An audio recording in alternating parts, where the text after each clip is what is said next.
Hey, what's going on guys? My name is Rampage and welcome to Gaming News. Now this article is EA announces subscription plan on Xbox One. Now I have two articles, so this video might go on for a little bit, but on the 30th of July, EA announced a new subscription service for the Xbox One that will give consumers unlimited access to a handful of the company's games for $5 USD a month.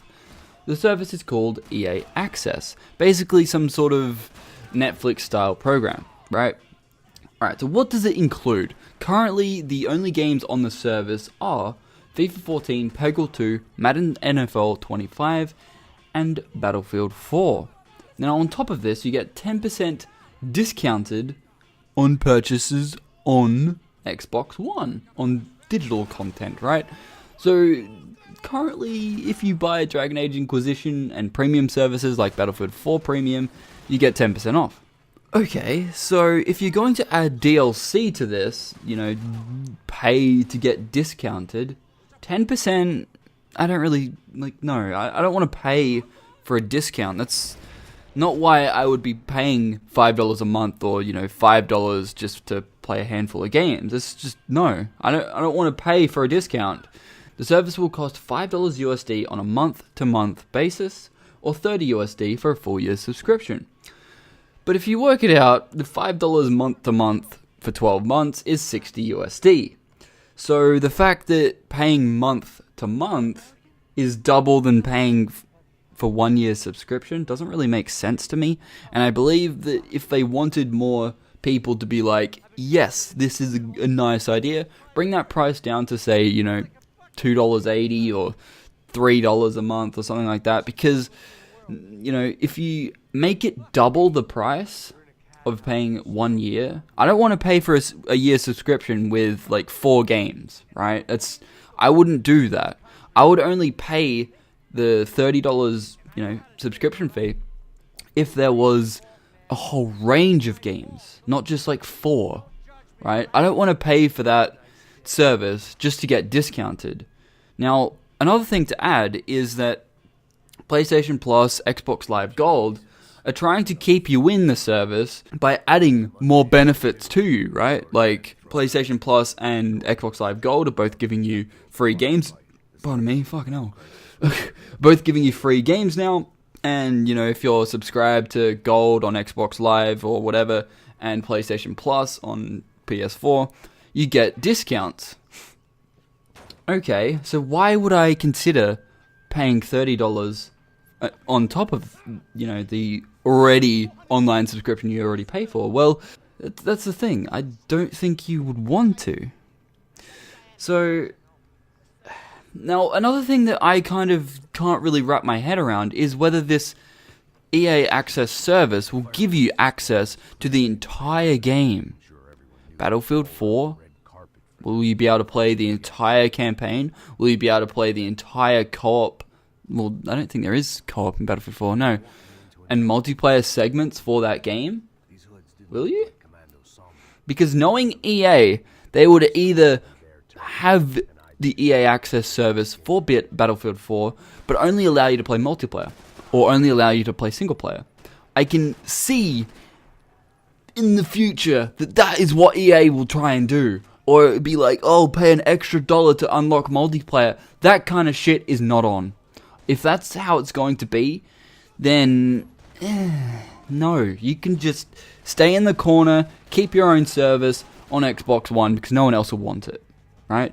But if it is allowing you to actually play the entire game for $5 a month, if there's, 10 games on the service, then I think that is a nice idea. I think that is cool. But if you can only play one at a time, or download one game at a time, there has to be more information. Now, there probably is more information out there, but these articles, don't really explain a hell of a lot anyway. So, if you can play or download multiple games and then, switch between them, that's kind of cool. Because that's what you can do on Netflix.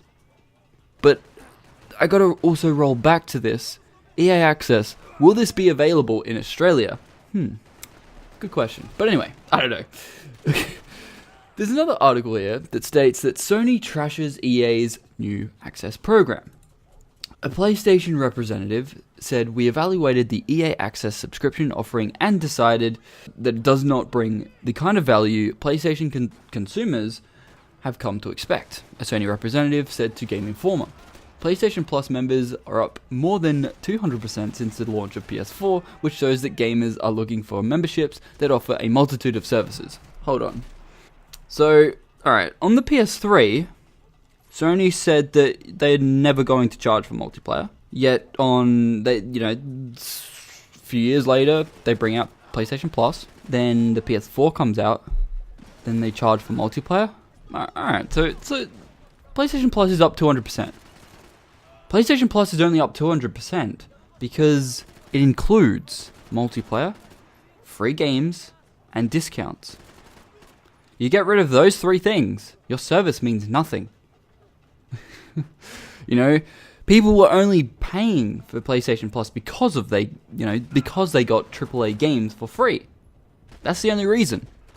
I knew several people that paid for PlayStation Plus memberships on the PS3, a month subscription, just so they could get those free games. Those free games, mind you, would actually stay on their account, so they didn't have to pay for the game. They technically only had to pay the subscription fee, which basically gave them 4 or 5 games a month or whatever. So yeah, that's why people paid for your service. Now that people have to pay for multiplayer, that, my friend, is why it is up 200%. It's not because people want more shit on a service. That is not why. You could ask several people saying that, why do you pay for PlayStation Plus? They would either tell you, free games, multiplayer, nothing else. If they do, and they actually like PlayStation Plus, they like the idea of paying for multiplayer, you are the kind of people that should not be gaming. You are the people that should not be paying for this service. Because those type of people, including the people that will pay for EA Access for the games that are currently there, they're giving the company money just to make everything worse. Look what happened with PlayStation Plus on PS3, PS4, They added multiplayer to the service. Now I have to pay to play the multiplayer. I pay for a game that's already got multiplayer, why do I have to pay for this shit? But anyway, another thing that I think is kind of weird as well, is that if I pay the $5 or $30, what have you, for the EA Access, and I don't pay for Xbox Live Gold, can I play Battlefield 4 multiplayer? Now, if that is going to be a thing, I think EA Access could just blow fucking Xbox Live out of the window.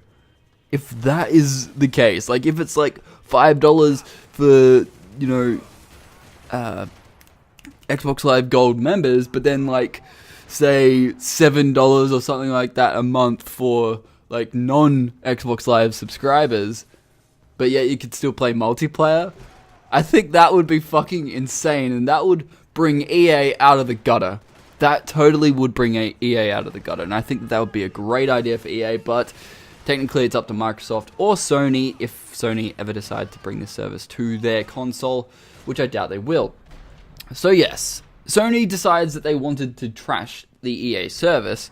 Well, to be fair, EA Access is basically PlayStation Plus, just cheaper, and it actually has okay games. Like, sure, PlayStation Plus is actually giving you better games now and stuff like that. From the PS3, they kind of gave you crap for your money, but now they're kind of giving you better games, so I can understand that. But Sony has to keep in mind that this is only beta. This is only a new service. What about your service, Sony? What about your, PlayStation 1, PlayStation 2 games? How's that going for you? You can't be a massive dickhead about this when you have services that aren't even ready yet. It doesn't make sense. But anyway, guys, I hope you've enjoyed this video. Please don't forget to rate, comment, and subscribe. My name is Rampage. See you guys next time.